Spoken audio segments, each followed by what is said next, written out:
All right, welcome to the next episode of Gardens of Caleshire. We are going to pollinate corn. So what you see here is called the tassel of the corn. That is the part of it that contains the pollen. It's the male part of it. And then down here are the silks, which is the female part. And the actual corn cob is down in here and down in here. Yeah, got something on there. Don't like the looks of it. Let's get the caterpillar. Okay, so now each of these strands, here's the fun part. Each of these strands represents a kernel. So you have to pollinate each and every one of them. Interesting. So what we're going to do is we're gonna take one of these tassels and I'm gonna clip it here with some pruning shears. Okay, so what I'm gonna do is I'm gonna clip one of these tassels off. And I gotta remember which ones I'm doing. So I wanna take one of the tassels that's got these little pieces hanging. Get a good one here. So I'm gonna clip it close to the end, and I'm gonna be careful not to shake it too much yet. Prepared. Bring it down, and then I'm gonna shake it to release the pollen, and brush it all across the strands of silk.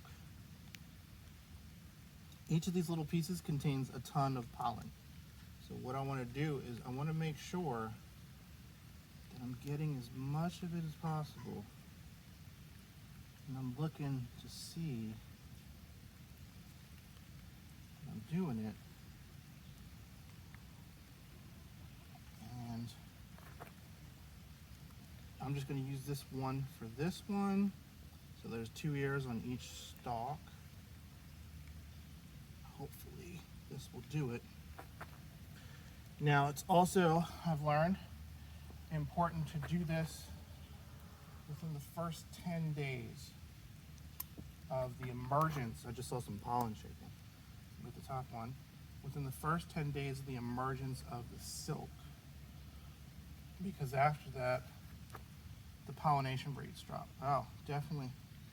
I can see lots of pollen shaking from this one. And I want to try and brush it against every strand. And since I have more, I kind of didn't see the pollen on this bottom one, so I want to do that again. Since I have more strands, I can do this again, just to be sure. When you see an ear of corn and you don't see kernels, you know, in pieces you see empty spaces, it's because it didn't get pollinated. So again, you know, each of these strands represents a kernel. It's so peculiar. But that's corn, and normally wind would do this, but with this size, a corn patch field, there's, you know, you don't want to take that chance. So I'm just intervening the same way you would intervene with zucchini if you don't have a lot of pollinators. All right, so short video today. That's it. Now hopefully it's pollinated, but I'll probably do it again, and I'm gonna wait on the other ones. I'm gonna wait on doing the other ones because, as you can see, the strands haven't come down like that. So, and the silks look a lot smaller. You can see how thick this silk looks. So I'm gonna wait. There's a couple other ones that I could do, like that one and that one, but there's a lot of them that are still immature, and I'll just wait on those to kind of open up and get going. But that's how you hand pollinate corn. As always, like the video if you appreciate it. Leave a comment, share it, and subscribe. Until next time.